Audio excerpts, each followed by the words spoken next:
Hey, do you mind if we start early? Because I have 42 pages of notes. Because the topic of hymns in the church is so riveting that you don't want to miss a second of it. So this is Hymns for the Life of the Church, kind of titled it, "The World is Full of Smelly Feet, If All Men Go to Hell, Who Cares?" and other great hymns of the past that we don't sing. Let's look at that. This kind of stems out of a question I received, heard about long time ago, is why did they change the words in the hymnal? Why did they change those words? From one hymnal version to another hymnal version. And we all know that language is not a static item. It's organic. It changes, right? So therefore, words change. Do you think the words of the Bible have changed over years? Yeah, right? We all know. And that's due to translations, of course, right? Words come in and out of fashion. So that's kind of where this all stems out of. So what is a hymn? A hymn from the Greek is called a song of praise. But not every hymn that we sing nowadays is a song of praise. It can be a song of lament. There's a lament section in the hymnal, many different ones. But it comes from a song of praise. So the actions of worship and liturgy are gauged through words.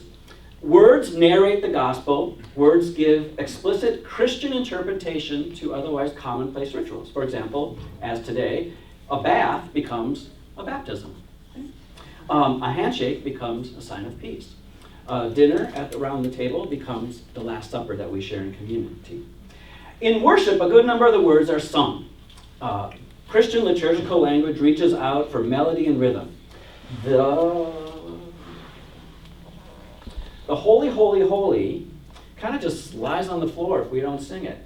If you just say it, holy, holy, holy, Lord God Almighty, early in the morning our song shall rise to thee. Let's sing it. Holy, holy, holy, Lord God Almighty, early in the morning our song shall rise to thee. Isn't it a much better song? It's so good, right? Hymns are part of the church propers. There's ordinary and propers of the church. Proper means it's proper to the day, the season, or the event. So today, for those of you that were in worship and braved the huge blizzard of 2020, we sang a lot of baptism stuff, right? So specific to the day. Hymns grant the assembly a way to participate in the uniqueness of each worship celebration. For example, just think of the church year. All Saints, what song do we sing? All the Saints. Reformation, what do we sing? Christ the King. A little harder. Crowning with many crowns. Here's a harder one. Transfiguration. Ooh. Okay. But I know. So when I pick them, trust me, there's a Ash Wednesday. Let's do an easy one. Which one do we sing on Christmas? George's Word. Oh, that was quick. So lots of stuff.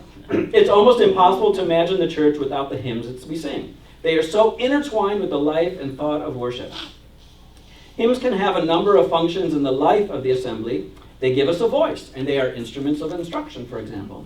Hymns can speak for us. In words joined with a tune, can express feelings and emotions that we feel, but for which we may have trouble finding those words for. Hymns can serve as our surrogate voice, and that's the difference between hymns and poetry, kind of basically. When we read poetry, we read someone else's thoughts. We kind of care about the author a lot. It is heard as the voice of another. But when we sing hymns, the distinction between the hymn writer and us disappears. The voice of the hymn becomes our voice. The thoughts become our thoughts when we sing all together. For example, the hymn, "Good Christian friends, rejoice and sing. Now is the triumph of our King." We sing to each other. Good Christian friends, everybody, rejoice and sing. Or, "Lord of glory, you have bought us with your lifeblood as the price." We sing together as a prayer. Singing these words to the people around us in the congregation and the whole church as our words to each other and not as the voice of the author.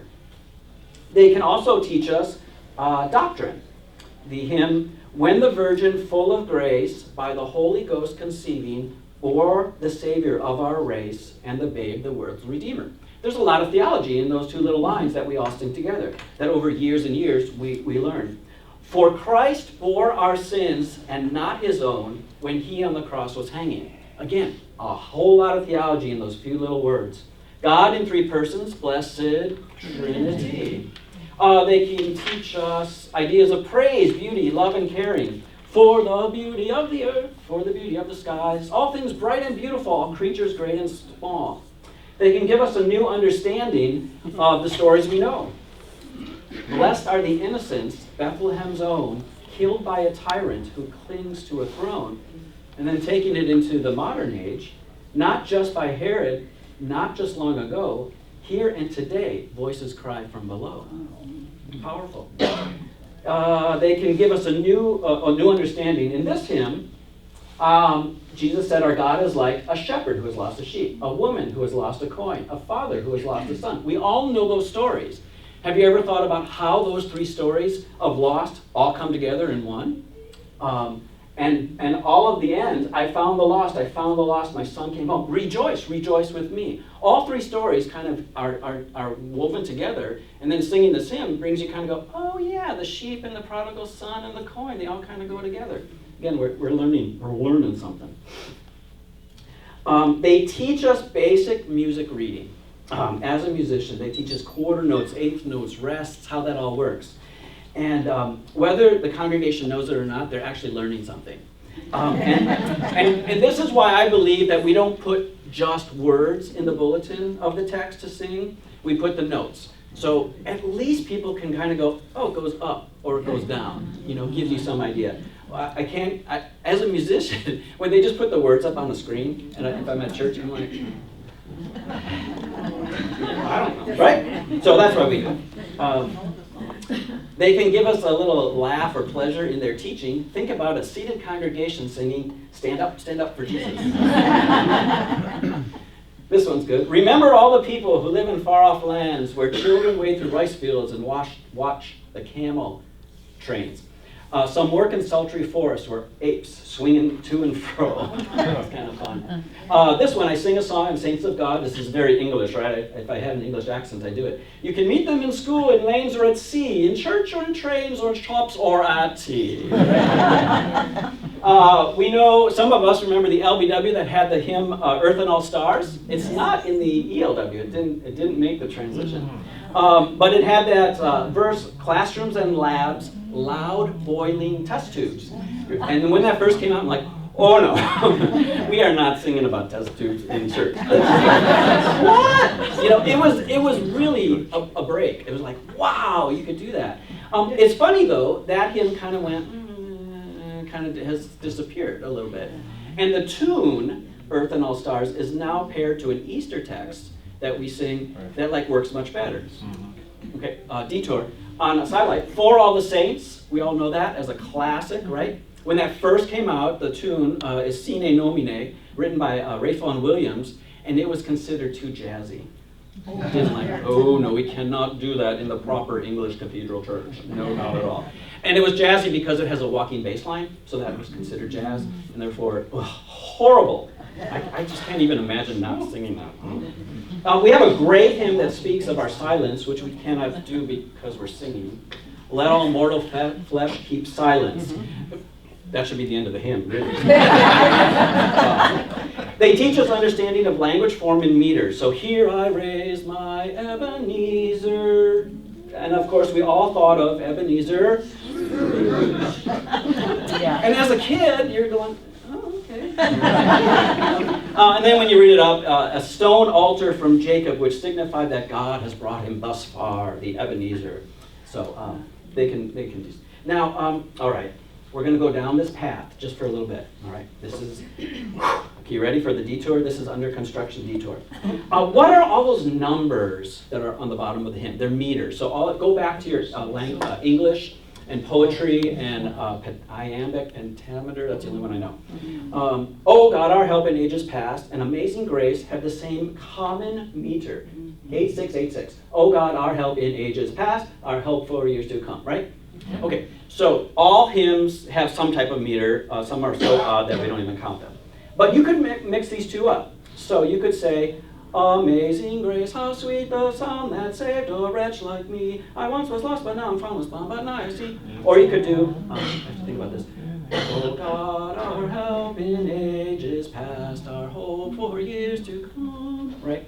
So you can mix it up. You can also do this with Amazing Grace and Gilligan's Island. Just sit right back and hear a tale. Yeah, it works. Somehow it works. The funnier version is when you go, Amazing Grace, how sweet the sound. That one didn't make the hymnal either. Right. All right. So here's the part. We kind of don't sing this hymn anymore. But Jesus lives. This is verse I think 4, stanza 4. Jesus lives, and I am sure neither life nor death shall sever me from him.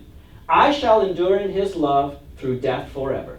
God will be my sure defense. This shall be my confidence. So that was, I'm going to say for now, originally written in 1700s by Christian Gellers, right? But now, if we look, and this text was put with this tune. So the meter of the tune and the text match. But if you look at the breaks, notice these little slashes right there? Those are musical phrase breaks. So if you read it in English, now I'm going to get to the translation, don't worry. Jesus lives and I am sure, neither life nor death shall sever. Me from him I shall endure, in his love through death forever. Oh, what did we just say? Now, as an organist, I have to somehow bridge this gap, and I try to make you not take a break there. So it says, me from him I shall endure in his love through death forever. But the translation makes it like, what are we saying, right? Really, what are we saying? And as a congregation, I know that you need to breathe not only here, but probably there and there and there. So I know that. And I know that the majority of you are going to sing, me from him I shall endure. But that's kind of bad theology, right? We don't say that. So what we can do is just, let's just sing the German. Oh, so that verse isn't even up there. But when you look at the original German, the translation, the more literal translation, works with the musical phrasing. So it wasn't like the author of the text and the tune kind of went, oh yeah, we'll just make it work. It did work in the German. I don't think I have the translation there, no. But there are newer translations. Jesus lives, this truth is sure. What from Christ can separate me? Evil powers I shall endure. Oh look, a semicolon, I can breathe. Death, not hell, can thwart my safety. Oh, it kind of works, right? But historically the original translation was, that's the original translation, yes, by a good person. So there's some alternates. So this hymn now is in our ELW. That stanza 1 above, I am flesh and must return unto dust. That's the translation. And then I looked at the ELW, and the text is by Otto van Schweren. Where did his name come from? Wait a minute. So I looked him up, because you just look up on the internet, right? And I looked it up, and I'm like, well, no, his name's not there. So no. So all of a sudden, Louise Heinrich, the Electress of Brandenburg, born in 1627, evidently wrote the text. She has 2 hymns that passed into English, one being, guess what? This one. So she had a horrible story, and she wrote a hymn, and passion came out of it, and this is the hymn, according to this story. I just don't really know. And then it's written, in view of the present evidence, we can only say that if the Electress were not the author of this hymn, there is at least no proof of any kind to show that they were composed by any of those names who have sometimes been attached to them, such as Otto van Schweren. So, all right. So what's the point? When you start to piece together all this history and stuff, it doesn't always match up. You do your best. But the point is, what's the message? What's the main meaning? And that's what we want to convey. So this one I never liked because of that phrase. And I said, well, at least in the ELW, they changed the translation. Whether or not the author is correct or not, doesn't matter too much to us, right? So then after all that, we need a break. Hymns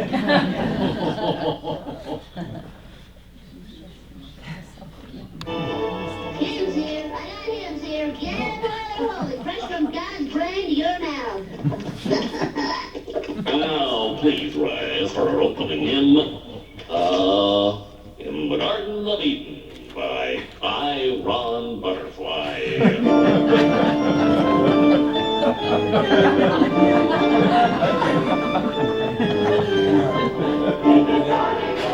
Hey,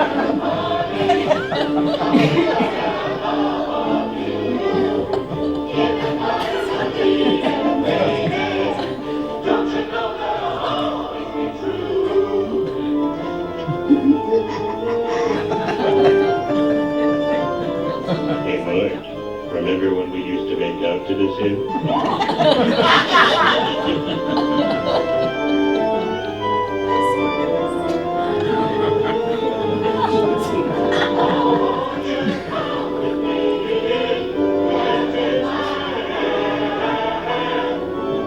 Wait a minute, this sounds like rock and or roll.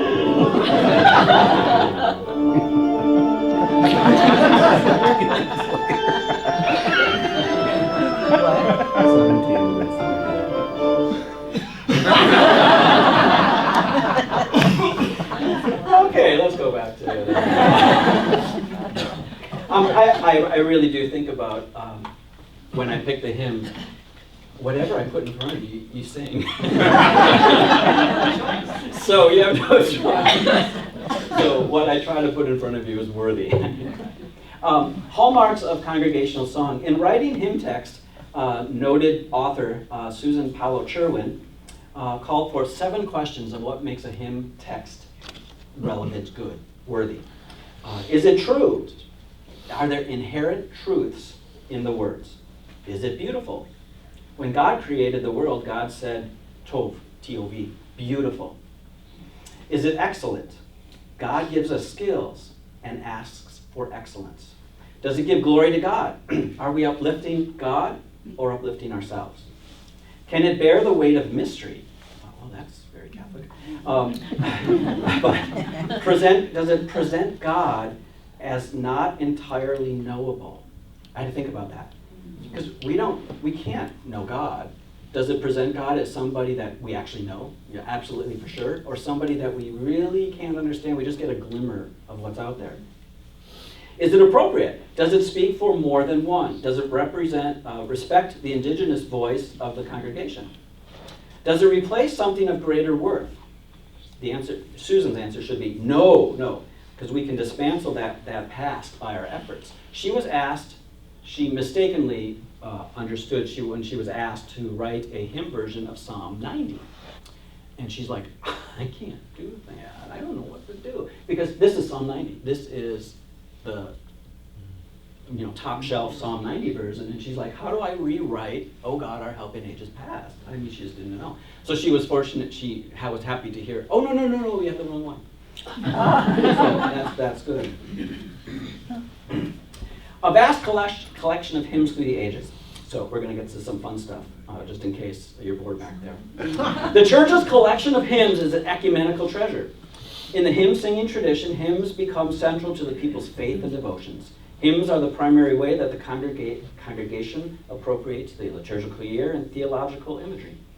A wealth of denominationally distinct hymns exist, yet none of us stands alone in isolation any longer. While we honor our own traditions, we do not hide behind it. In singing each other's hymns, we open ourselves to another spirituality. So me growing up Catholic, I sang Here Am I, Lord, On Eagle's Wings, all of those songs when they first came out. Mm-hmm. And then I got this job at the Lutheran Church back in high school, and we're singing all the things out of the Green Book, and there were none of those Catholic ones. And then we get to here, and the Cranberry Book comes out, and you're like, they're all new to you. They're like, oh, Here Am I, Lord, this is great new hymn. I'm like, I've been singing that since I was in grade school, So it's great that many traditions have been coming together. Awesome. Hymns allow us to open our narrow present to the hundreds of years of faith that went before us. So it's not easy to decide which past spirituality to put our voices around. Some hymns we just don't sing. A hymn must not force on the congregation a doctrine so alien that the people slam their books in disgust, right? So we have to be really careful. During Lent a couple years ago, I picked a Mormon hymn to sing during our Wednesday night services. And it all looked good to me, but I just had to make sure the pastors were okay with it. So we went through and looked at the text and made sure there was nothing in there that would be like, this is really not Lutheran theology, we can't sing it. But so it worked. So we have to, we still have to watch for that, being our Lutherans. In the great Victorian age of hymn writing, this is where it gets fun. Many great hymns were born, but also teaching through hymn singing and forcing of one's thought became apparent in many hymns of that era. We are English Catholics who owe no sway of Rome. So the English Catholics in England were no part of Rome. This is a hard word to say. And if popery, not the smelly stuff, but popery, were gone, what bliss would be here and what peace. So they did not like him. And yet, here is this one. I am a faithful Catholic. I love my holy faith. I will be true, holy church, and steadfast until death. And steadfast until death. What hymn does that remind you of? Faith of our fathers living still in spite of dungeon, fire, and sword. I will be true to thee till death, right? So faith of our fathers is kind of stems from this Catholic belief. And, the Lutherans just took it out and changed a few words. And, I think every denomination probably sings that in some version. Here's another one. Long live the Pope! Praise around again and again. His rule over time and space is thrown to the hearts of men. And of course, we're just going to say that. Back then, the men meant everybody, right? Not just men. That'll come up a little later. All hail the shepherd, king of Rome. And I didn't give you the rest of it. That's right. That's enough of that.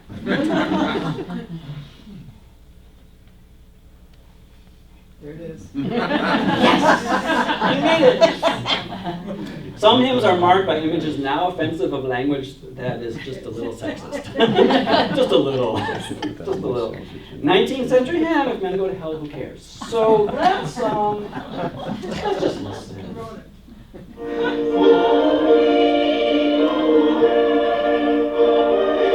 There's the words up there.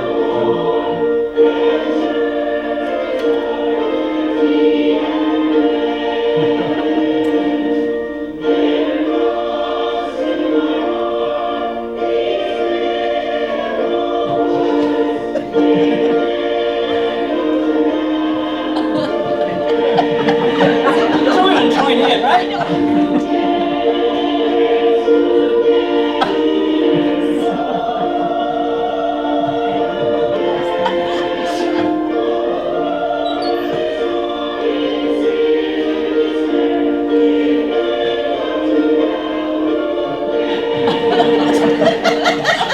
That's enough of that one.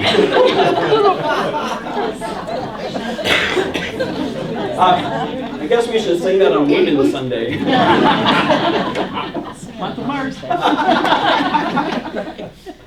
So I found that a long time ago, and through the wonderful world of Google search, right?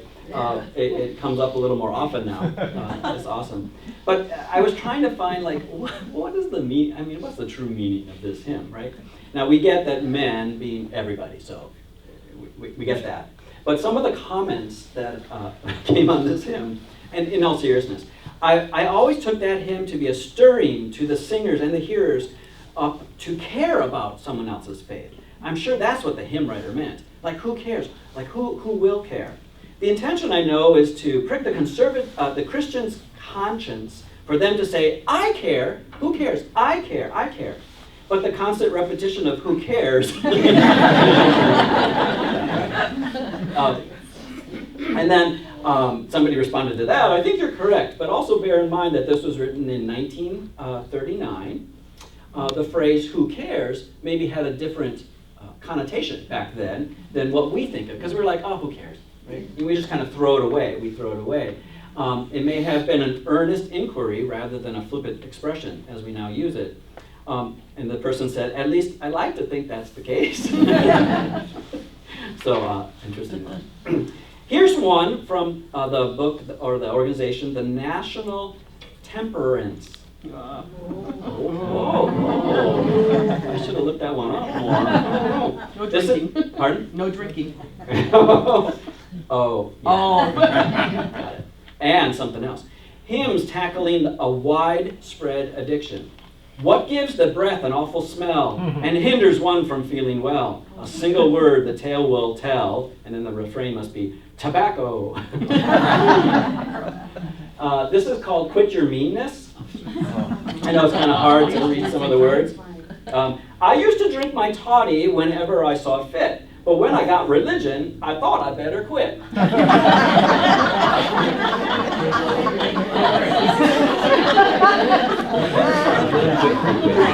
That's not going over so well, is it?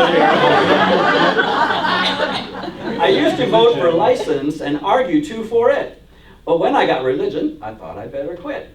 The friends of prohibition, I used to taunt and twit. But when I got religion, I thought I'd better quit. The good old style religion will cleanse the vilest heart.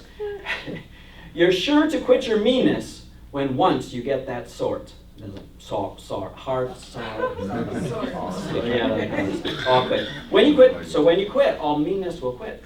And then 1920, hint, 1920, a saloonless nation. So I'm not going to read all these words, but I'm pointing out, look down here, my country, tis to thee, on the refrain. Guess what? My country, tis to thee. So they bring in that little theme and then go off of it. I pledge my loyalty.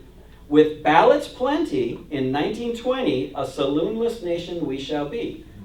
I'll fling it far and wide from every mountainside. A saloonless nation in 1920, this is our land shall be. And then when you repeat a saloonless nation in 1920 and in 1930, the world.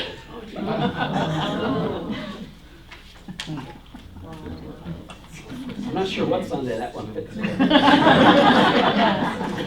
Some early 19th century hymnody and psalmody is so offended whereby phrases or words were repeated to fit a tune. One hymn began, stir up this stew, stir up this stew, stir up this stupid heart of mine.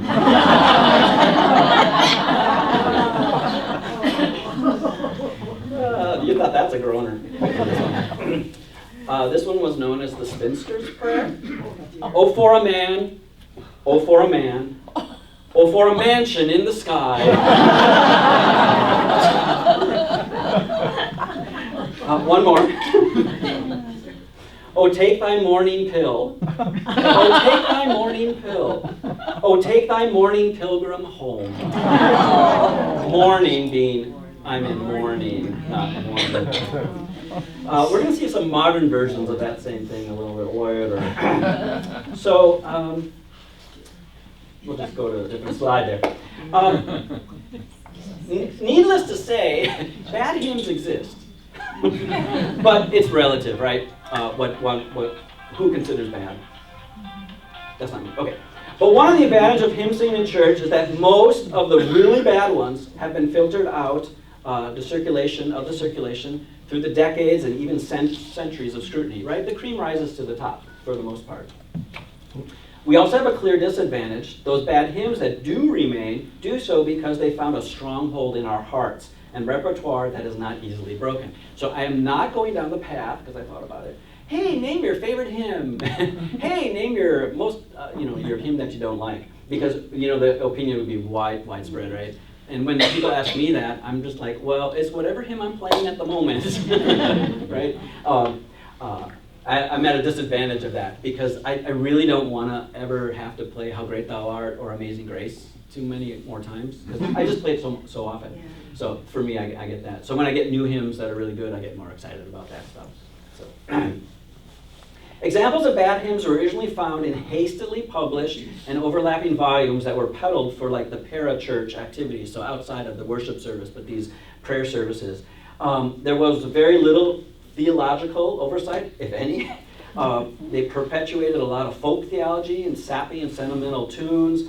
Tiny percentage of these songs graduated into common worship use, mostly in the Baptist and holiness circles. Sorry about the Baptist back there.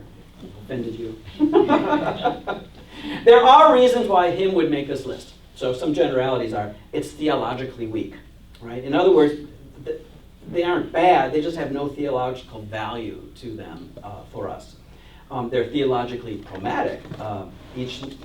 For us, each denomination has to specify what makes it appropriate, what is good, why this is a good hymn for us, but not so good for another denomination. So again, is it a bad hymn? Not necessarily. It's a poor example of poetry. All the hymn texts are really poems. So there's bad poetry out there too, right? You just don't want to read it, so why do we want to sing it? And it becomes an idol. It's okay to have favorite songs. Of course, our favorite ones are the ones that tempt us the most, that we like the most too. And they may be considered a bad hymn, whatever that is, but if you enjoy it, if you get meaning out of it, go for it. Early hymnals were local publications, for example, for Wittenberg, for Leipzig, for the Swedish Lutherans in the Delaware River Valley, specific. And they were updated a lot more often than our current hymnals are. It takes about 10 years for a new hymnal to be released. So when the ELW came out, 10 years prior is when they started the process to make the hymnal, let alone when the Green Book came out in 78, right? So they get the book out, it takes 10 years, and they're like, we're not doing another one. That's a whole other committee, right? And then 10 years to the new one. So it takes a long time. But familiar to Bach, the Leipzig hymnal went through 7 revisions in 74 years. So every 10 years, they are pumping out a new one right away. They had less hymns to worry about. English cathedrals have long had a stance where they had their own, like the English cathedral has its own hymnal for the cathedral, or its own Psalter version, hymns and psalms that were specifically used just in that one cathedral. Hymn singing in Britain came late because of the established churches close to following Calvin rather than Luther. Luther, as we know, encouraged congregational singing of hymns in the vernacular. Calvin allowed only metrical psalm settings to specifically compose tunes. This was the route followed by Protestant churches in the British Isles with close links to Geneva and Calvin. This was to mean that hymns of human composition had virtually no place in British worship for about 250 years following the Reformation. In 1775, an Anglican wrote, "I want a name for that man who should pretend that he could make a better hymn than the Holy Ghost." Right? So it's like, don't even go there, right? From the mid-18th century, a growing number of dissenting congregations had begun to add hymns to their repertoire. There were plenty to choose from, with authors of Isaac Watts, "Oh God, Our Help in Ages Past," John and Charles Wesley, great Methodists. The first collection of a denominational hymns was called, I wonder how they abbreviated this one, "The Collection of Hymns for the Use of People Called Methodists." Can't fit that on the spine, I don't know. CHUPCM, yeah, that's it. Which it was put together in about 1780. These hymns were powerful expressions of personal faith and devotion for use in chapel services, outdoor meetings, and private home devotions. Alongside its emotional intensity and earthiness, Methodist hymnody had also important educative purposes and theological agenda. The Wesleys saw hymns as a vehicle for teaching Christian doctrine. They wrote verses to set out key articles of faith and saw what they were bad teaching. Hymns, can you believe it, were even written to keep children quiet in church. Moral principles were sometimes presented, often crudely, as in this example of 1831, by the National Society that supervised all of Church of England schools. Oops. Hello. There we go. So I'm going to read some words from Welcome Here. Verse number 2 starts, "'Tis an hour of happy meeting, we have met for praise and prayer. But the hour is short and fleeting. This is why we're early here." Stanza 3 goes, "Will not keep our teachers waiting while we tarry by the way, nor disturb the school's reciting this the holy Sabbath day." So they're singing as the kids are learning, "Don't be late, don't be late, don't be late." So this is what they're saying. Some of them went a little too far. Do I have a slide for this? Yes. "Children, don't never tell a lie. Don't you know that when you die, for God, for every lie you tell, may remove your soul to hell?" Who cares? On the holy Sabbath. Who cares? Only men, all the boys. Yeah. "On the holy Sabbath day, Christian children must not play. They who do this day profane soon may dwell in fire and pain." I know these little Sunday tunes. I think we need to set a whole new series of children's choir anthems. Darla, it's here.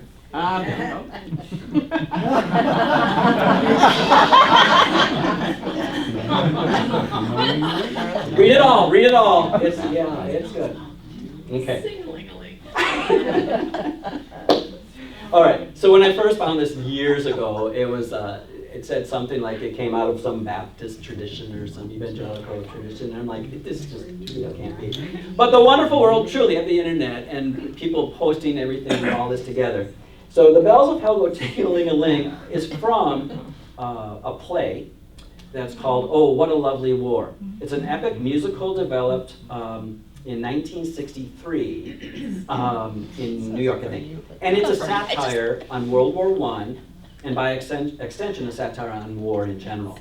And the title is derived from a somewhat satirical music hall song called Oh, It's a Lovely War, which is a major production in the show. So I don't believe this was ever in a hymnal. But just for your enjoyment, let's watch it. Well,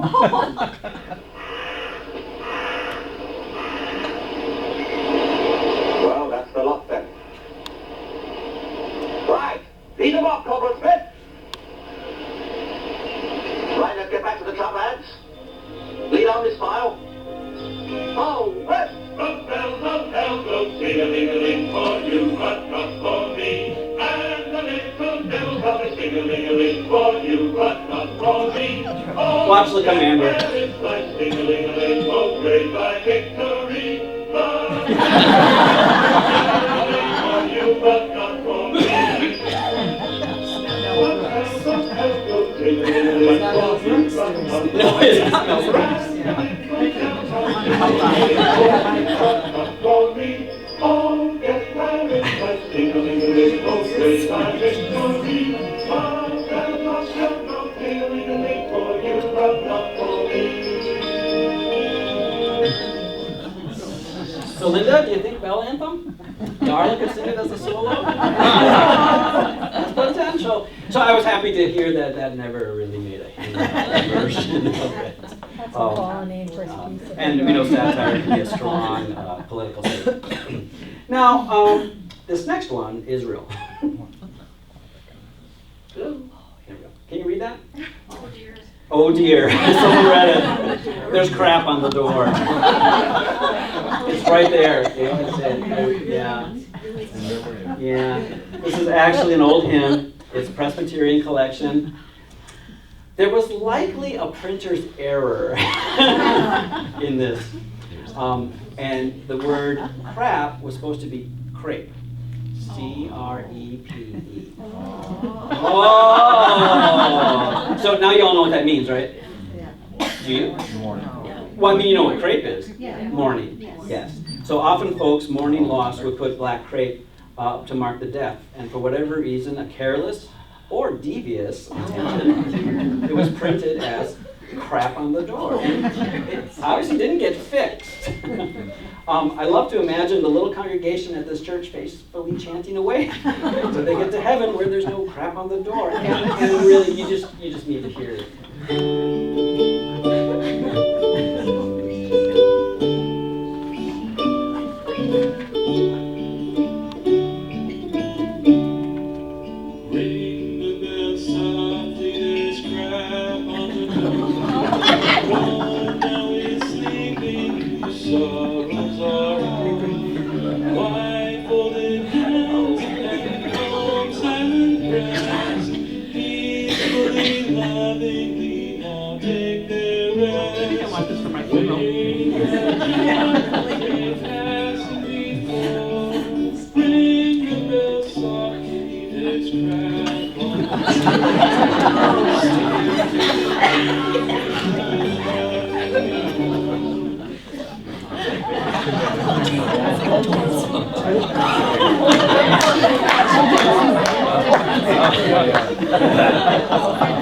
Oh, I'm sorry I offended you, Luther. They have a baptism. But none of you others should leave.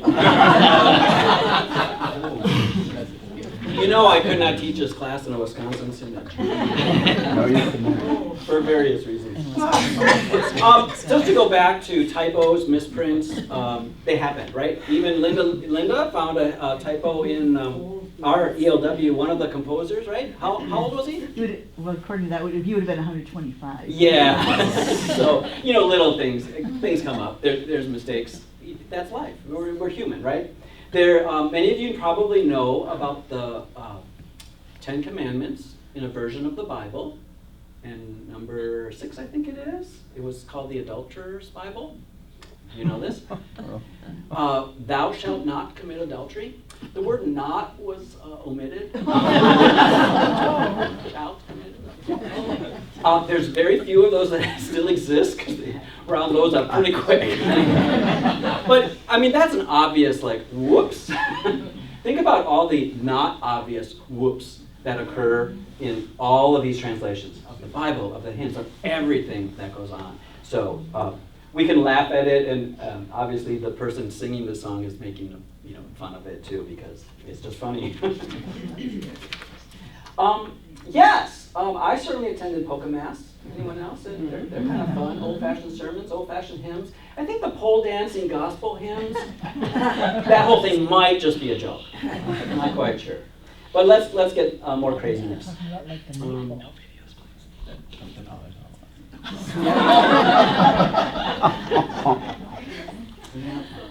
This is not a joke on this one.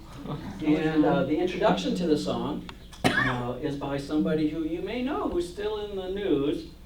And yeah. Oh yeah? Yeah. Listen to the words of this song. It's like he's laughing. It's kind of a simple song, but maybe we could start somewhere, bringing decency back. And here's a good idea. Where's Tammy Faye? There's some other ideas.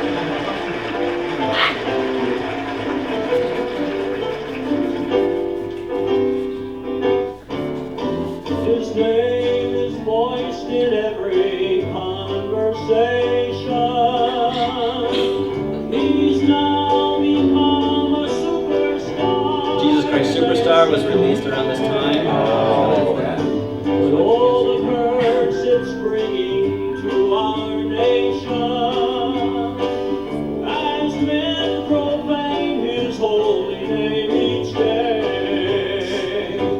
But he is more than just a swear word, more than just an I don't care word. How can we use his name so recklessly? Our only hope is in this one word. Whosoever will make comfort. He's more than just a square word. He's the precious Son of God. And it's all And that's enough of that one. Oh, this has been around. Just think ABBA.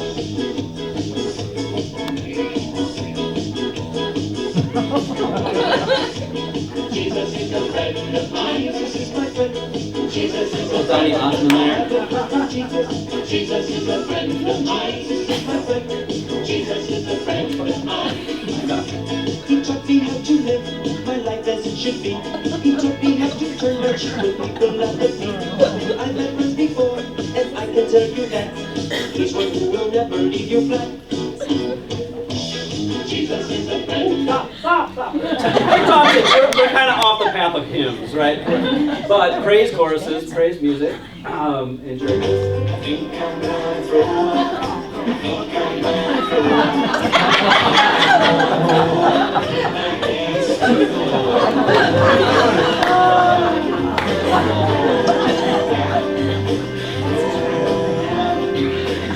Oh, it gets better. Well, I don't know if better is the word.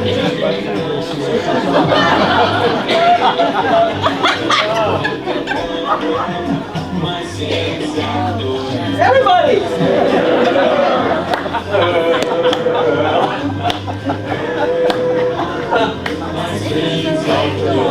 Oh, okay, that's enough of that one. Was better than And that just leads me to here after all of that.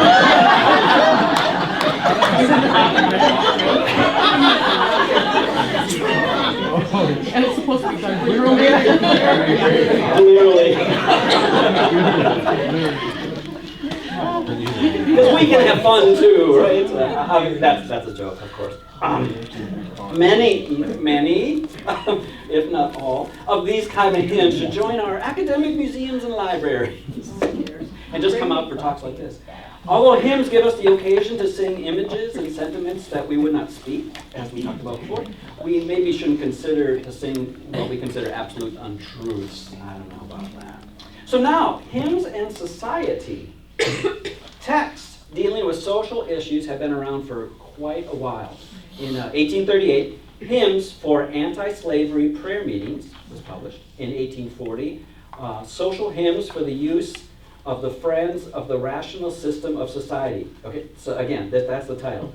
Social Hymns for the Use of the Friends of the Rational System of Society. There's many hymns that show us that show our prior lack of understanding of the greater worldview and that need to be changed. Oh, stop and tell me, red man, who are ye, why you roam, and how you get your living, have you no God, no home. So we understand that in the historical context, we get it, right? But we certainly wouldn't sing that in today's world, right? So again, words matter, words change. Language is an organic system that changes. Some just need to be changed.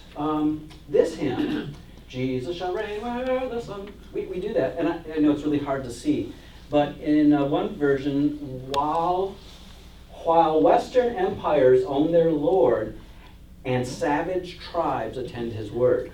We're not going to sing savage tribes. Right? Then in one of the translations, they go, while Western empires own their Lord and Eastern lands attend his word too. Even at that, are we going to sing that? I don't think that's in our hymnal at all. With those texts, I didn't do that. Again, language. This one by Charles Wesley.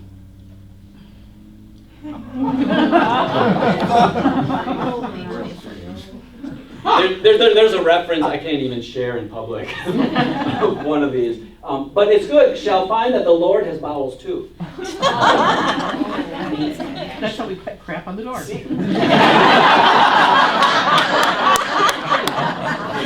That's the basis of the next hymn festival. Awesome. Yes, and that is right. Translations, words change meanings, right? So, Annette, what is bowels? Compassion. Compassion. No bowels of compassion. Yes, having pity, the feelings of pity or compassion for someone else. So blessed is the man who has compassion towards others, and shall find that the Lord has pity and compassion as well on us. But you can't just present that to anybody. Go, hey, without that understanding. And like hitting us right on this season that we just sang, this Hymns and Sacred Poems of 1739, and then one of the common updates. Hark how all the welkin rings. Who knows what welkin is? Do you know what welkin? Pardon? Are they bells of some sort? I thought so too. I had to look it up. I think it's world and echoes. It's sky or heaven. Yeah. So that's what that goes to. So just reading how two stanzas of this became one stanza of the hymn, back and forth. Not too much change, but hark the herald angels sing glory to the newborn King.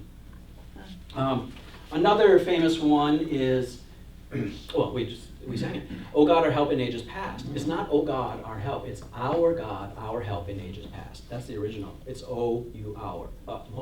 O U R in the original, and they shortened it down to just one word O. So all those little changes happen.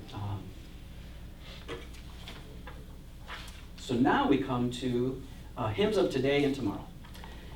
And today, some hymns even expand on what we believe is a hymn. I think we saw some of that already. But African melodies and other ethnic songs appear as hymnals in our hymnal. New texts dealing with social issues of abuse, family awareness, science, inclusiveness, women's issues. If all women go to hell, who cares? Alternate translation, I guess. Social justice, etc. For example, sit down for Jesus, resistors for the cross is in a hymnal. And it's really, you would sing that if you were protesting organization or something, and you had to sit down for Jesus. At first, when I saw it, I'm like, oh, it's a joke hymn. But then I researched it, and I'm like, oh, no, it's not. It's serious. A hymn that calls us to be Christians that go outward. The love of God comes close where stands an open door to let the stranger in, to mingle rich and poor. The love of God is here to stay, embracing all those who walk his way. Again, inclusivity. The hymn that we sang on Wednesday evenings during Lent this last Lent was For Everyone Born, a place at the table. For everyone born, clean water and bread. A shelter, a space, a safe place for growing. For everyone born, a star overhead. And the refrain, for those of you that would dare remember it, Nancy Bowen. Most of you are there. And God will delight when we are creators of justice and joy, compassion and peace. Yes, God will delight when we are creators of justice and joy. It took me about 3 years to be ready to get that hymn into our congregation. The tune is kind of hard for those of you that did that. It took some time to learn it. There's lots of words, but they were so powerful in their message that I just thought it was time that we sang it. But I still had trouble with 2 words. So, verse number 4, for just and unjust, a place at the table. The original has abuser, abused, with need to forgive. The abuser and the abused, with need to forgive. Those are hard words. And I talked to the pastors about that, about how, whether yes or no, to introduce that to the congregation in that way. It's really, really hard. I changed them, and instead of abuser, abused, I changed it to oppressor, oppressed. I just took the liberty and license. Highly illegal, don't. Turn me in, don't tell anyone, okay? But we changed it, okay? So even to match the situation. There's a story similar to this change. A hymn author was asked to, hey, we want to put your hymn in the hymnal. That is awesome. I mean, the money you can make, it helps, it's notoriety, it's like, yes, oh wow. But we want to change a word. And the author of the text went, no. He said no. So it didn't get in the hymnal, this hymn, because the author was like, we are not changing my text. In this case, I changed it. But I wanted to share with you, it's not just, oh, let's just sing this hymn with those words.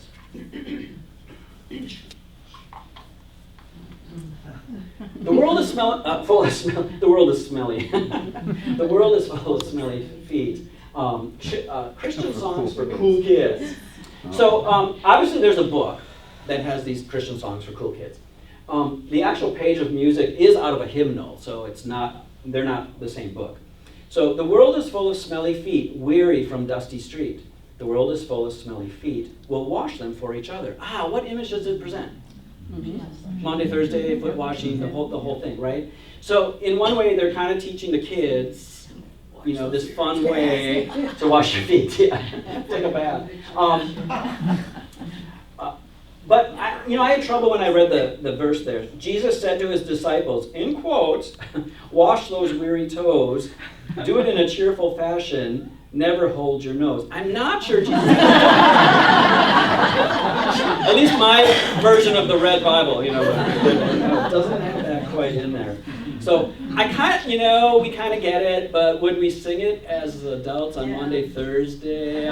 Maybe not here. What is it? That's kind of fine. Process. So we all know this song, right? As I went walking, I saw a sign there, and on the signage said no trespassing. But on the other side, it didn't say nothing.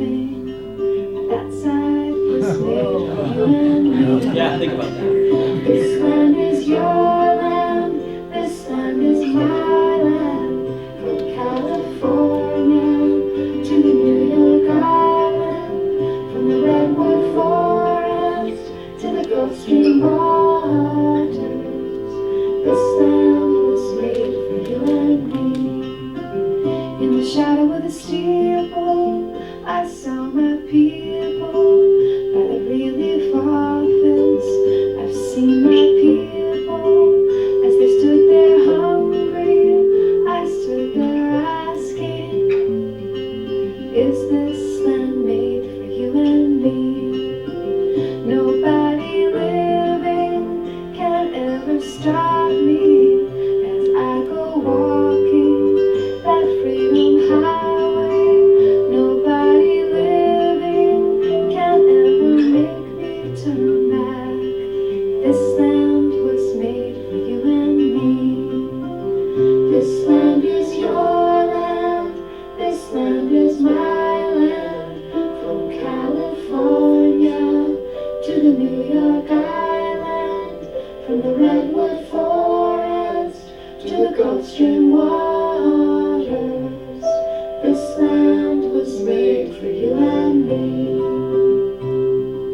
This land was made for you and me. So that stanzas 4, 5, and 6 of that song, which most of us probably don't know, right? So obviously not a church song, social justice out in the real world of the time. On Woody Guthrie's guitar, it was written, this is an instrument of fascism destruction. Kills fascists. Fascists, yeah. This Okay. guitar kills fascists. Yeah, thank you. This guitar kills fascists. Yeah, so Woody Guthrie out there. So you know it, that if they're singing saloon songs, prohibition songs back then in the political world to close off all drinking, and they're singing these hymns in prayer meetings, maybe not churches itself, but maybe to promote that. So too, Woody Guthrie, This Land, protest songs, they happen in church as well. They come up as hymns. Just kind of remember this image of this last image, okay? We're going to come back to it.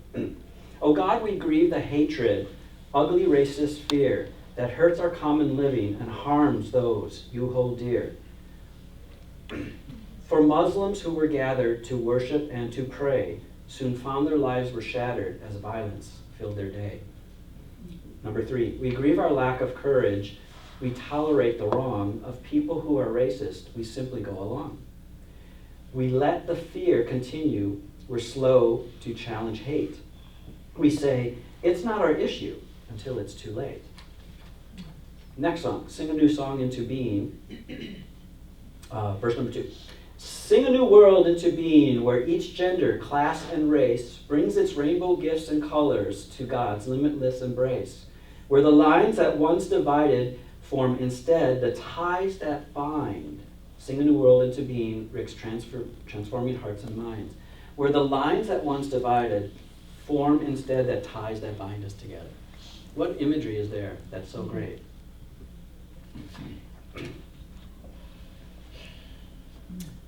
Suicide is a big issue in the LGBT world.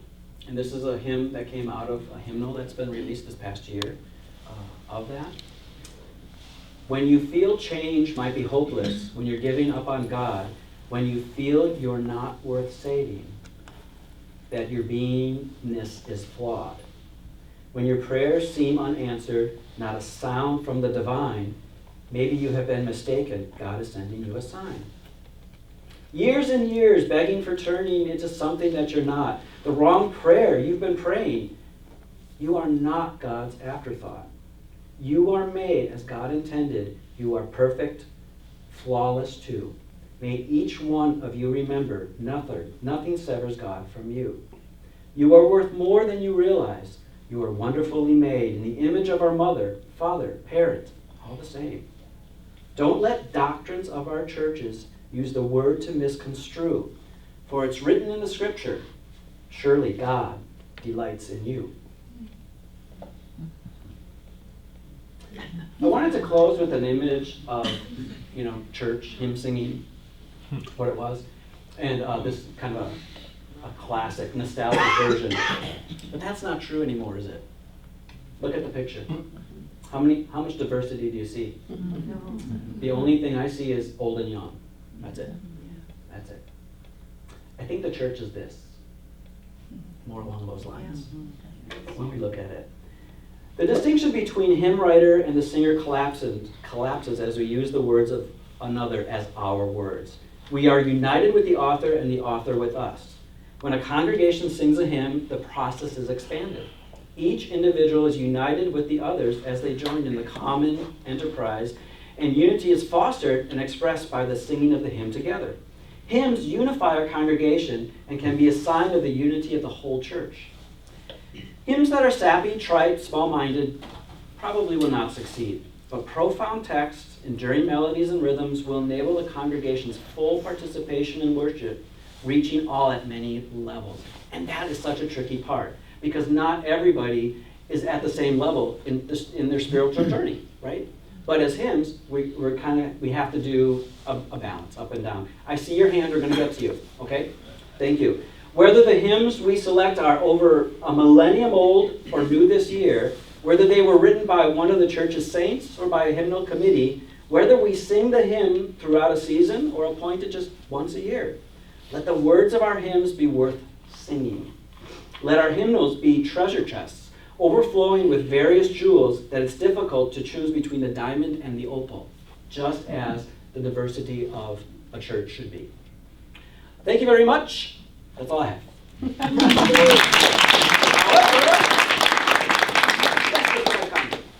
John, just a request. When we're singing hymns, could you moderate the organ somewhat? Because when I sing, I can't hear anything else other than the organ. I think I'm singing. What? all I'm sorry, what did you say? Thank you, Ed.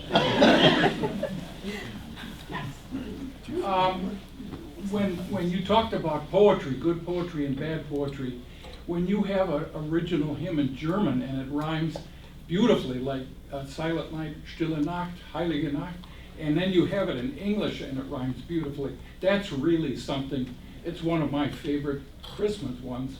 And then when you had the fellows singing about Jesus' name is, not a four-letter word, I remember a pastor when I was at St. John's, he said one time, he says, just remember, Jesus does not have a middle initial. And when people use it, A good translator is awesome. Yeah. I mean, it is more difficult than anyone can think it is. Yeah. Did you run across much on the hymns that were altered as World War II broke out, something like Pass the Ammunition and... Oh, darling, let that one up. No, I didn't. So one of the tricks in presenting a class of hymns is I could spend an entire time and we could just talk about Rock of Ages, Cleft for Me, and where everything of all that story comes from. So, you can get so specific. So no, I didn't do that. I just a general overview of just importance of text. But yeah, it runs as deep as any interest that any of you have. You can go into microscopic detail about it. So, but no, I didn't do that. Any other thoughts or questions or anything? Well, thanks for coming. If you're going to 11 o'clock, sing loud.